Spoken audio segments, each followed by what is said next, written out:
اما بعد فاعوذ باللہ من الشیطان الرجیم بسم اللہ الرحمن الرحیم قال اللہ جل وعلا ان اللہ یحب التوابین ویحب المتطہرین۔ سامعین محترم، بطور مسلمان ہونے کے میری اور آپ کی ذمہ داری ہے کہ ہم ہر وہ کام کریں جو اپنی ذات کے لیے اور اپنے مسلمان بھائیوں کے لیے اور مسلم معاشرے کے لیے فائدے کا باعث ہو، اور ہر اس کام کو چھوڑ دیں جو اپنی ذات کے لیے، اپنے مسلمان بھائیوں کے لیے اور اس معاشرے کے لیے نقصان دہ ہے، تکلیف دہ ہے۔ ایک مسلمان یہی کردار رکھتا ہے، یہی اس کی سوچ ہے، اور اسلام کا اس سے تقاضا بھی یہی ہے۔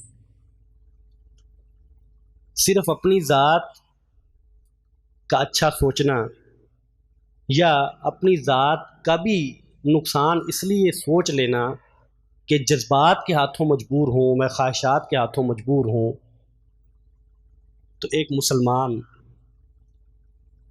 جس کے پاس اسلام جیسا خوبصورت دین ہو، تعلیمات ہوں، جو فطری دین ہے، جو فائدے کے قریب کرتا ہے اور نقصان سے دور کرتا ہے، بہر صورت مسلمان کا کردار ایسا نہیں ہو سکتا کہ وہ اپنے یا اپنے مسلمان بھائی کے لیے یا مسلم معاشرے کے لیے نقصان کا باعث بنے۔ قرآن مجید کی آیت مبارکہ جو میں نے آپ کے سامنے تلاوت کی، اللہ تعالیٰ فرماتے ہیں کہ اللہ تعالیٰ کو توبہ کرنے والے، گناہ ہو جانے کے بعد اللہ سے رجوع کرنے والے لوگ بہت پسند ہیں۔ اللہ ان سے محبت کرتے ہیں اور اللہ تعالیٰ ان سے بھی محبت کرتے ہیں۔ وہ بھی اللہ کو بہت پسند ہیں جو پاک رہتے ہیں، جو طاہر رہتے ہیں، جو طہارت حاصل کرتے ہیں، جو صفائی کا بندوبست کرتے ہیں، صاف ستھرے رہتے ہیں۔ اور آپ صلی اللہ علیہ وسلم کا وہ معروف فرمان مبارک الطہور شطر الایمان کہ صفائی آدھا ایمان ہے، وہ مانوی صفائی ہو ایمان کی صورت میں یا وہ ظاہری صفائی ہو، جتنی بھی گندگی کی صورتیں ہیں انسان کے جسم کی اور اس کے ارد گرد کے ماحول کی، اس سے پاکی کی بات ہو، تو آپ صلی اللہ علیہ وسلم فرماتے ہیں کہ صفائی آدھا ایمان ہے۔ اور اسلام نے انفرادی حیثیت میں اور اجتماعی حیثیت میں، دونوں حیثیتوں میں ایک مسلمان کو صاف رہنے اور ارد گرد کے ماحول کو صاف رکھنے کی تعلیم دی۔ آپ صلی اللہ علیہ وسلم فرماتے ہیں کہ اللہ تعالیٰ نماز قبول نہیں کرتے طہارت کے بغیر۔ جب تک انسان کی صفائی نہ ہو گویا کہ انسان کی عبادت بھی نہیں ہے۔ طہارت نہیں ہے تو نماز نہیں ہے، عبادت نہیں ہے۔ تو مطلب یہ ہے کہ ایک شخص نے ایک تو طہارت کبریٰ، اگر وہ میاں بیوی سے تعلق کے بعد یا احتلام کی صورت یا جو بھی اس کی صورت بنتی ہو، جو بڑی طہارت ہے غسل کی صورت میں وہ حاصل کرنا، اور پھر طہارت صغریٰ، اس کا حصول یہ مسلمان کے لیے ضروری ہے۔ اور مسلمان دن میں 5 وقت تک جب تک اپنے ہاتھ نہیں دھوتا، کلی نہیں کرتا، ناک کو اندر سے صاف نہیں کرتا، چہرے کو نہیں دھوتا، وہ تمام اعضاء جن پر گرد و غبار پڑتی ہو اور جن سے اس انسان کے جسم کو اور اس کی باڈی کو نقصان ہو سکتا ہو، ان کو صاف کرنے کا حکم دے دیا۔ بات انسان کے فائدے کی ہے۔ نماز پڑھنے کے لیے آنا ہے تو وہ عمل کرنا ہے کہ صاف ستھرے ہوں اور پھر اللہ کے سامنے کھڑے ہوں۔ اور صفائی ستھرائی یہ ہے کہ جس کا فائدہ آپ کے جسم کو ہے، آپ کی ذات کو ہے۔ ایسا نہیں ہے کہ آپ کو اس کا کوئی فائدہ نہیں ہے اور اسلام نے ایک حکم دے دیا ہے، اس کا فائدہ ہے۔ 5 وقت یہ عمل دہرانا ہے، یہ کر کے آنا ہے، تو اللہ کے سامنے کھڑے ہونا ہے، تو آپ کی عبادت اللہ کے ہاں شرف قبولیت حاصل کرتی ہے. آپ صلی اللہ علیہ وسلم فرماتے ہیں لولا ان اشک علی امتی لامرتهم بالسواک مع کل صلاۃ. اگر میں گرا نہ سمجھتا، اگر میں مشقت نہ سمجھتا، اگر میں یہ نہ سمجھتا کہ لوگوں کے لیے بھاری ہو جائے گا، ان کے لیے بوجھل ہو جائے گا، تو میں انہیں حکم دیتا کہ وہ ہر نماز کے ساتھ مسواک ضرور کریں. اب جو مسواک ہے یہ دانتوں کی صفائی ہے، یہ منہ کی صفائی ہے، اور یہ ضروری ہے. یہ میرے جسم کے لیے ضروری ہے سب سے پہلے کہ میرے دانتوں میں جو ذرات رہ جاتے ہیں اور وہ جب میرے معدے میں جاتے ہیں تو معدے کی بیماریاں پیدا ہو جاتی ہیں، میری صحت کے لیے نقصان دہ ہیں. سب سے پہلے میری ذات کے لیے اس کا فائدہ ہے اور پھر دیگر مسلمانوں کے لیے فائدہ ہے. فائدہ یہ ہے کہ میں جب اپنے مسلمان بھائی کے پاس کھڑا ہوتا ہوں، میں جب اس سے بات کرتا ہوں تو میرے منہ سے جو بدبو آتی ہے، اب آپ کا بھائی آپ سے یہ بھی نہیں کہتا کہ بھائی دور ہو کے کھڑے ہو جاؤ، بھائی میں آپ سے بات نہیں کرنا چاہتا، آپ کے منہ سے جو بدبو آتی ہے وہ یہ بھی نہیں کہتا، وہ تھوڑا سا پیچھے ہٹتا ہے. آپ سمجھتے ہیں کہ اس کو شاید میری بات سنائی نہ دے، آپ قریب ہوتے ہیں. تکلیف کا باعث ہے، مسلمان بھائی کے لیے تکلیف کا باعث ہے. مسجد میں آپ تشریف لاتے ہیں، نمازی کے ساتھ کھڑے ہو جاتے ہیں، مل کے کھڑے ہوتے ہیں نماز کے لیے، تب تکلیف کا باعث ہے. اور آپ صلی اللہ علیہ وسلم فرماتے ہیں کہ ایک حدیث مبارکہ کا ایک جملہ کہ جن چیزوں سے انسان تکلیف محسوس کرتا ہے انہی چیزوں سے فرشتے بھی تکلیف محسوس کرتے ہیں، اور فرشتے موجود ہیں. اسی لیے آپ صلی اللہ علیہ وسلم نے لہسن اور پیاز کھا کے مسجد میں آنے سے منع کیا. فرمایا وہ لوگ جو کچا لہسن اور پیاز کھائیں اور منہ سے اسمیل آئے وہ ہماری مسجد میں نہ آئیں، گھر میں نماز ادا کریں. اب یہاں بات لہسن اور پیاز کی نہیں ہے، بات یہاں پہ بدبو کی ہے. ایک شخص یہ کہے کہ میں لہسن اور پیاز تو نہیں کھا کے آتا، لیکن وہ سگریٹ پیتا ہے، اسموکنگ کرتا ہے. اور آپ مجھے بتائیے جو لوگ اسموکنگ کرتے ہیں کیا ان کے منہ سے بدبو نہیں آتی، الجھن نہیں ہوتی؟ کھڑے ہو کے آپ سامنے جب بات کرتے ہیں تو کیا تکلیف محسوس نہیں کرتے؟ کیا یہ اپنے مسلمان بھائیوں کے لیے جو لوگ اسموکنگ کرتے ہیں یہ تکلیف کا باعث نہیں بنتے؟ اور اس سے پہلے کیا یہ اپنے آپ کے لیے نقصان کا باعث نہیں بنتے؟ کیا اپنے مال کو ضائع نہیں کرتے، اپنی صحت کو ضائع نہیں کرتے ہیں؟ اور صحت کے ادارے سگریٹ کی جو ڈبی ہے اس پہ یہ لکھ دیتے ہیں کہ یہ کینسر کا باعث ہے، اور بڑی بڑی بھیانک سی تصویر لگا دیتے ہیں کینسر کی. لیکن لوگ کہتے ہیں کہ محکمہ صحت ہمیں کو دھوکہ دے سکتا ہے. کیا یہ ایسی چیزیں ہیں کہ جس سے ہم باز آ جائیں؟ نہیں باز آتے. وہ آپ کی پاکٹ میں ہے، وہ ڈبی نکالتے ہیں، وہ تصویر روز دیکھتے ہیں، اس کے باوجود اسے سگریٹ نکالتے ہیں اور پیتے ہیں. اور قرآن مجید کہتا ہے وَلَا تُلْقُوا بِأَيْدِيكُمْ إِلَى التَّهْلُكَةِ کہ اپنے ہاتھوں اپنے آپ کو ہلاکت میں نہ ڈالو. اور ہم ڈالتے ہیں،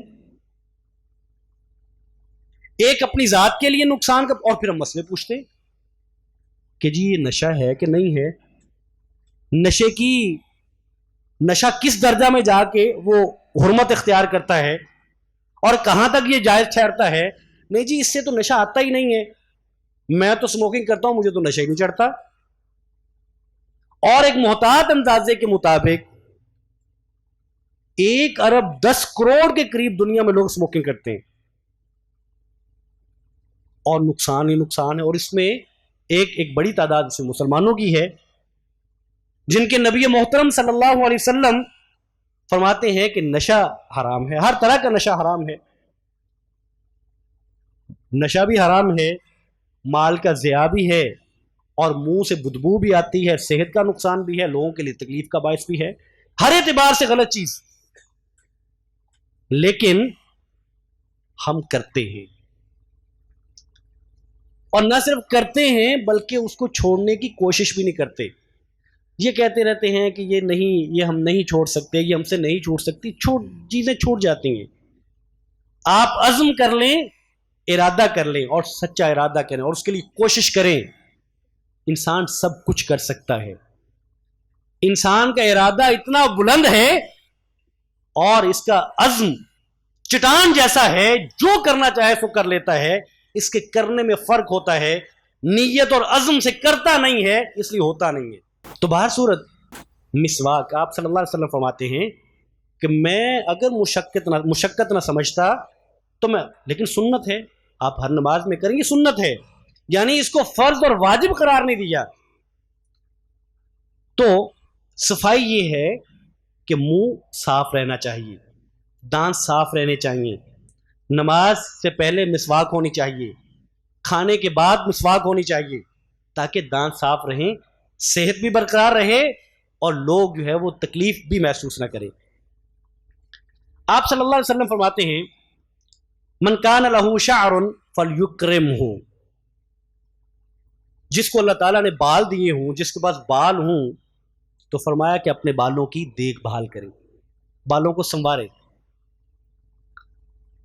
اجڑے اور بکھرے ہوئے بال نہ رکھے، مٹی سے اٹے ہوئے بال ہمیشہ نہ رکھے بلکہ ان کو سنوارے. صفائی ہے، سر کی صفائی ہے، بالوں کی صفائی ہے. آپ صلی اللہ علیہ وسلم فرماتے ہیں اما کان ھذا یجد ماء یغسل به ثوبہ،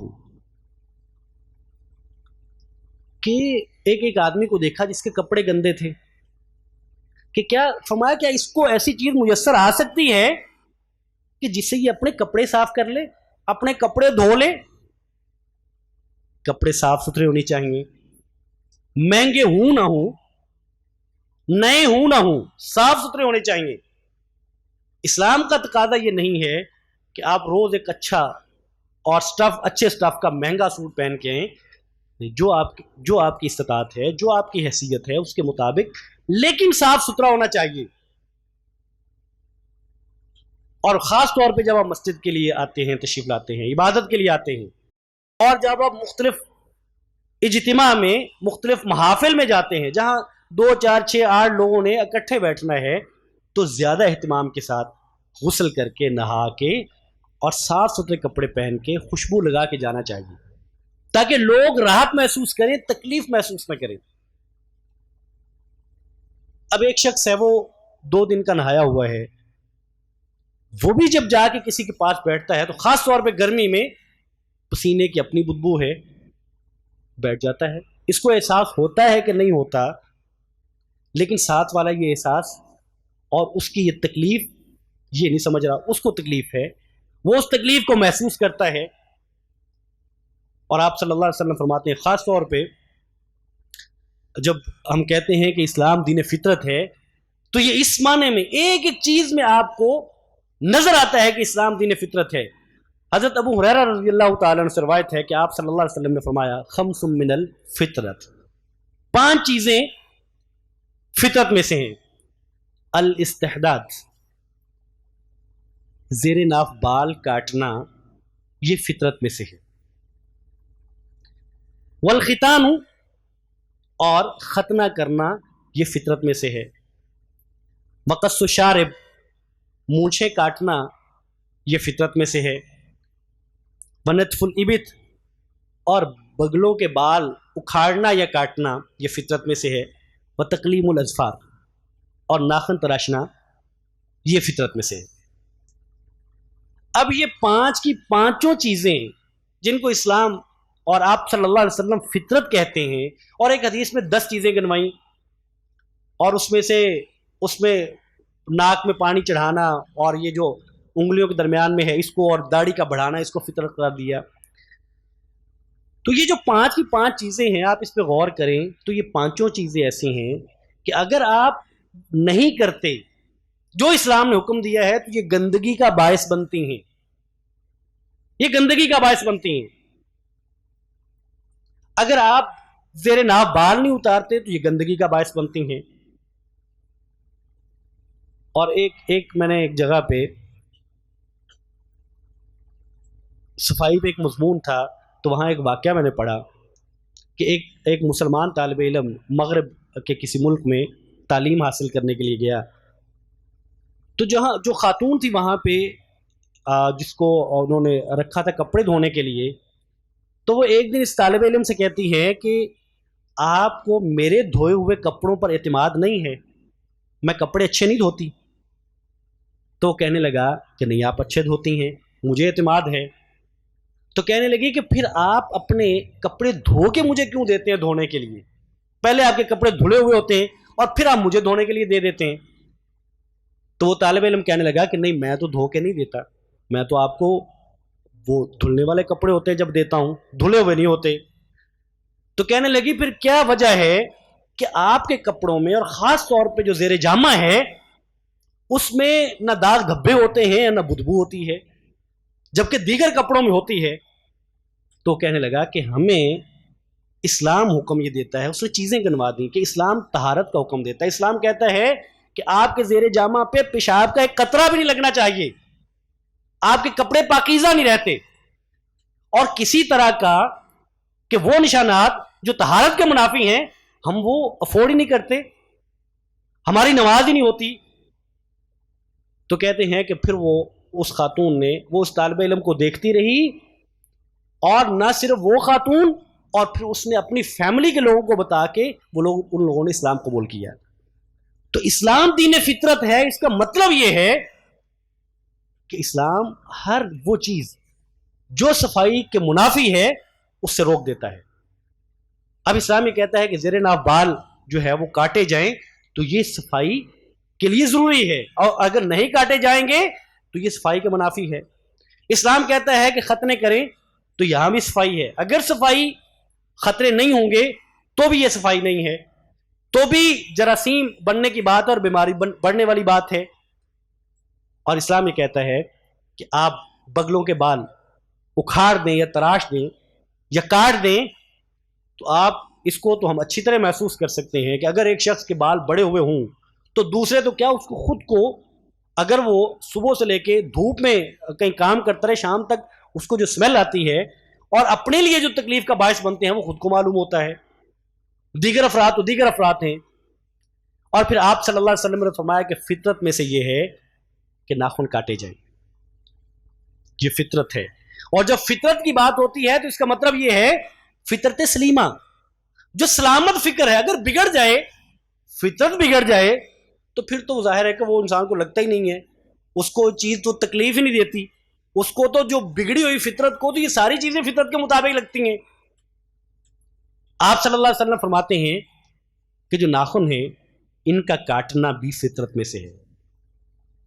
ہماری بہنیں کہتی ہیں کہ نہیں، یہ فیشن میں سے ہے، یہ فیشن میں سے ہے، نہیں کاٹتی، بہت ساری بہنیں نہیں کاٹتی، ان کو لگتا ہے کہ یہ خوبصورتی کا باعث ہے، ان کو لگتا ہے کہ یہ آج کی بات ہے، اور ناخن کاٹنا تو شاید پرانی بات ہو گئی۔ آپ صلی اللہ علیہ وسلم کا فرمان اس کے کاٹنے کا ہے۔ تو آپ اندازہ کریں، ایک وہ بہن جو ناخن کو بڑھا لیتی ہے ناخن کو، نہیں کاٹتی، ایک تو آپ صلی اللہ علیہ وسلم کی اس فرمان کی خلاف ورزی ہے، اور پھر طبی اعتبار سے جو اس کے نقصانات ہیں۔ میں نے ہماری ایک عزیزہ ہیں خاتون، میں نے ان سے سنا اور مجھے حیران ہو گیا۔ وہ کہنے لگیں، انہوں نے میرے سامنے ایک میری دوسری عزیزہ کو جس کے ناخن بڑے ہوئے تھے، انہیں کہا کہ بھئی آپ اپنے ناخن کاٹو، تمہیں نہیں پتا کہ تم نے بچوں کو کھانا بنا کے دینا ہوتا ہے، تم نے آٹا گوندنا ہے، اور اگر تم واش روم جاتی ہو اور جتنے مرضی اپنے ہاتھ صاف کر لو، دھو کے آ جاؤ، جو جراثیم تمہارے ناخنوں میں رہ جاتے ہیں، اور پھر تم انہی سے آٹا گوند کے ان بچوں کو کھلاؤ گی، تو سوچو تم کیا کھلا رہی ہو۔ ہم ایک جگہ پہ جراثیم سے بچتے ہیں، فلاں کر لو فلاں کر لو فلاں کر لو، اور جب ناخن بڑھاتے ہیں تو پتہ نہیں جراثیم وہ یعنی ان کے لیے یہ یہاں ممنوع ہے آنا، کہ وہ یہاں نہیں ٹھہرتے، اس کو مسکن نہیں بناتے، یہ نقصان کا باعث ہے۔ اور پھر یہی ناخن اگر اپنے آپ کو لگ سکتا ہے اتنا تیز ناخن ہوتا ہے، اپنے آپ کو لگ سکتا ہے، نقصان ہو سکتا ہے، یا ناخن کوئی کام کرتے ہوئے کہیں لگ کے ٹوٹ سکتا ہے اور آپ کی تکلیف کا باعث بن سکتا ہے. یعنی طبی اعتبار سے اور نقصان دہ ہونے کے اعتبار سے اسلام نے اس کو منع کیا، لیکن بہن یہ سمجھتی ہے کہ نہیں، اس کو بڑھنا چاہیے. کیوں؟ کہ شاید یہ میری خوبصورتی کا باعث ہے اور شاید یہ جدت کا باعث ہے. لے گئی ہمیں جدت. جدت کیا ہے کہ جدت کے نام سے اسلام کو پس پوچھ ڈالا جاتا ہے. آپ صلی اللہ علیہ وسلم کے فرامین کو، اور آپ صلی اللہ علیہ وسلم، انس رضی اللہ تعالیٰ عنہ سے مروی ہے، یہی پانچوں چیزیں گنوا کے انس رضی اللہ تعالیٰ عنہ فرماتے ہیں کہ آپ صلی اللہ علیہ وسلم نے ہمارے لیے وقت مقرر کر دیا، 40 دن کا وقت مقرر کر دیا کہ یہ جو 5 چیزیں ہیں یہ 40 دن سے اوپر ہم ان کو نہ چھوڑیں. اور صحیح ہے کہ آپ ہر ہفتے جمعے کا دن جیسے ہے، جمعے کے دن آپ رکھیں، ہر جمعے کو آپ کاٹیں، اپنی صفائی ستھرائی کریں. تو باہر صورت اسلام یہ کہتا ہے کہ یہ فطرت کی چیزیں ہیں، اور فطرت، ایک سلیم الفطرت انسان جو ہے اس کی طبیعت ان چیزوں سے ابا کھاتی ہے، تکلیف محسوس کرتی ہے، اس کو یہ اچھا نہیں لگتا. تو اس لیے ایک مسلمان وہ منہ کی صفائی ہو، اسموکنگ کرتا ہے تو وہ پان کھاتا ہے تو پان کھاتے، اور اس کا بھی نقصان ہے، نوجوان کھاتے. اسموکنگ کرنے والے، پان کھانے والے، میں حیران اس بات پہ ہوں، اور یقین کریے مجھے حیرانگی ہوتی ہے کہ جو اسموکنگ کرتے ہیں، یعنی ان کو لگتا نہیں ہے کہ وہ کوئی برا کام کر رہے ہیں، ان کو برا کام لگتا نہیں ہے. جب کرتے ہیں تو ان کو لگتا ہے کہ یہ شاید کوئی بڑی امتیازی اور کوئی کام ہے جو میں سر انجام دے رہا ہوں. اور آپ ان کے جو اس وقت کے اعمال ہیں یا ان کی عادتیں ہیں، عادت ہوتی ہے اس وقت کی، یا جو وہ اس وقت کر رہے ہوتے ہیں، اس کو آپ دیکھیں. یعنی یوں کر کے کش لگا کے تو یوں لوگوں کے منہ پہ پھینکتے ہیں، اوپر کو پھینکتے ہیں، یوں لگتا ہے کہ جیسے بڑا کارنامہ سر انجام دیا ہے، کوئی بڑا کام کر لیا ہے.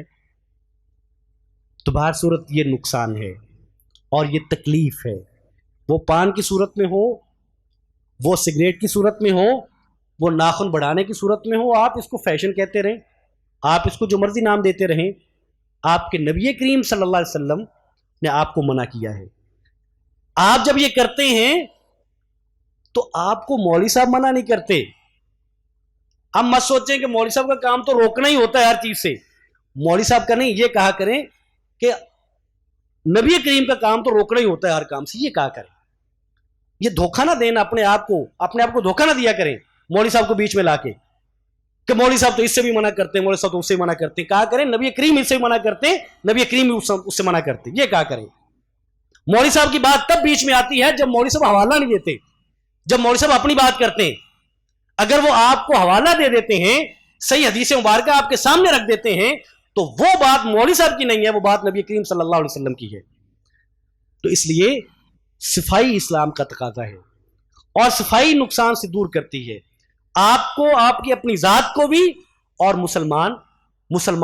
مسلمانوں کو بھی تکلیف سے دور کرتی ہے، اور مسلم معاشرے کو بھی گویا کہ صفائی جو ہے وہ صحت مند معاشرہ بناتی ہے. اور صفائی کے منافی کام جتنے ہم کرتے ہیں، گویا کہ ہم اس معاشرے کو گندگی میں دھکیل کے لوگوں کو بیمار کرنے کی کوشش کرتے ہیں. یہ انسان کی انفرادی حیثیت ہے. اب اگر ہم بات کریں، وقت 5 منٹ باقی ہیں، اجتماعی حیثیت کی، تو آپ یقین کریں یہاں بھی میں اور آپ میرے بھائی ہیں، میرے بڑے محترم اور میرے معزز اور میرے بزرگ ہیں. میں اپنے آپ کو بھی اور اپنے بھائیوں کو بھی، ہم میں سے بہت سارے لوگ پڑھے لکھے ہیں، بہت سارے لوگ بہت دانشمند ہیں، لیکن بہت ساری چیزوں میں ہم بہت ہلکے کام کرتے ہیں.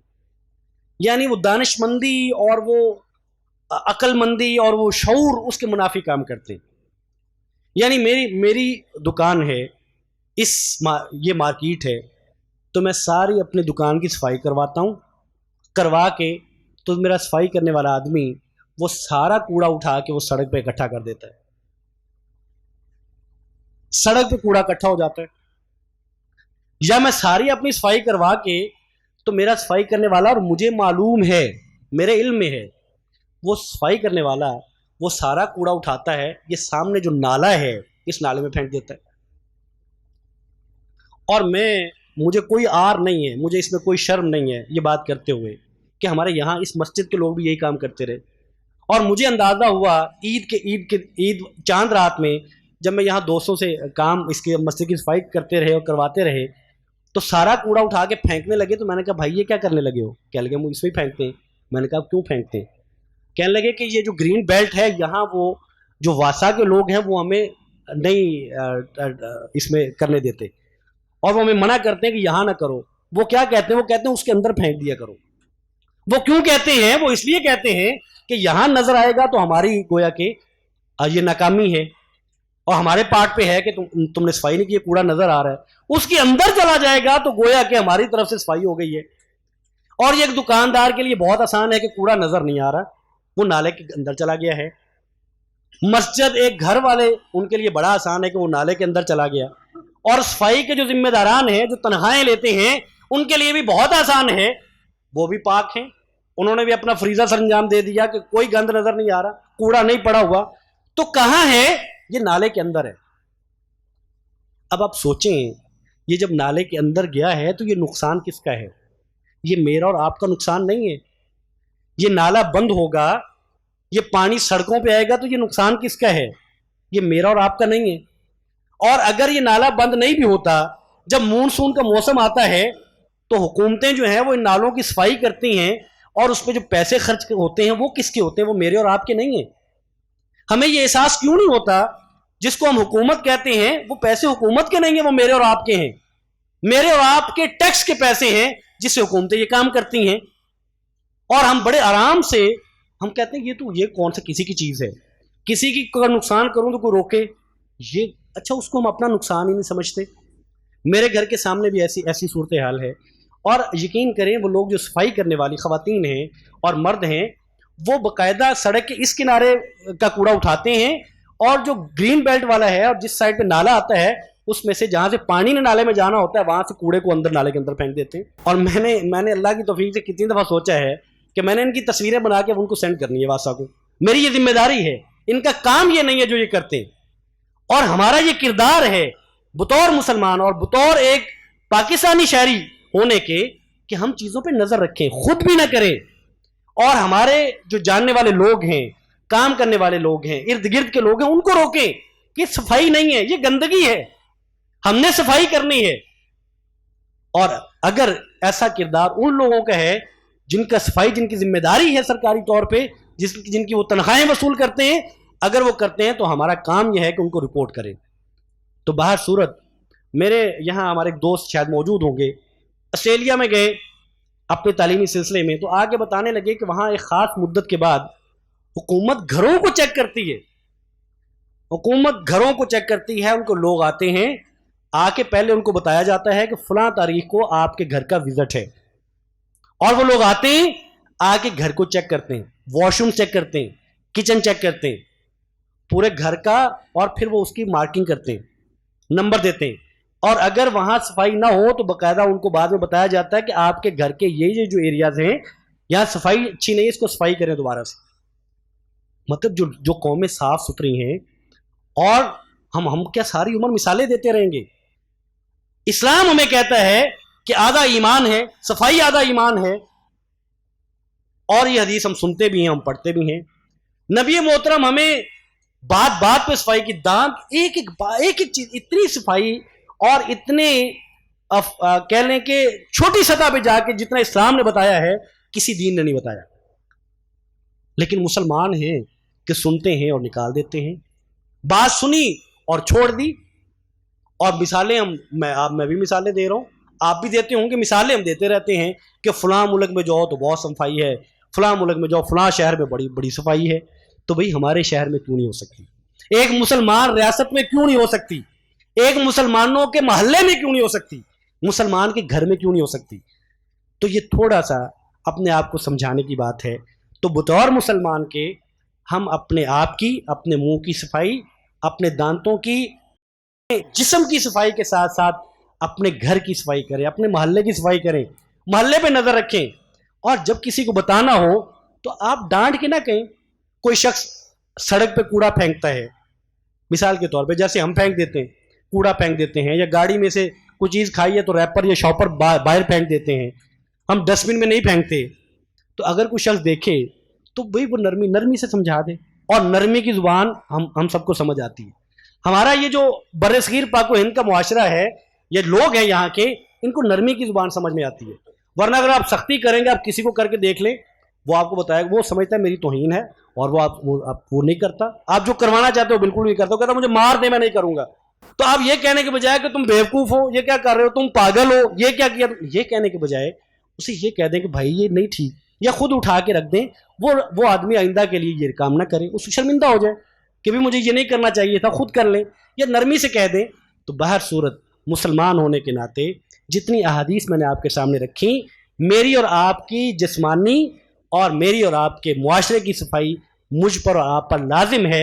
اللہ تعالیٰ مجھے اور آپ کو توفیق دے کہ ہم اپنے آپ کی، اپنے جسم کی صفائی رکھیں، اپنے ناخن کاٹ کے رکھیں، اور منہ کی صفائی خاص طور پہ میں کہہ رہا ہوں.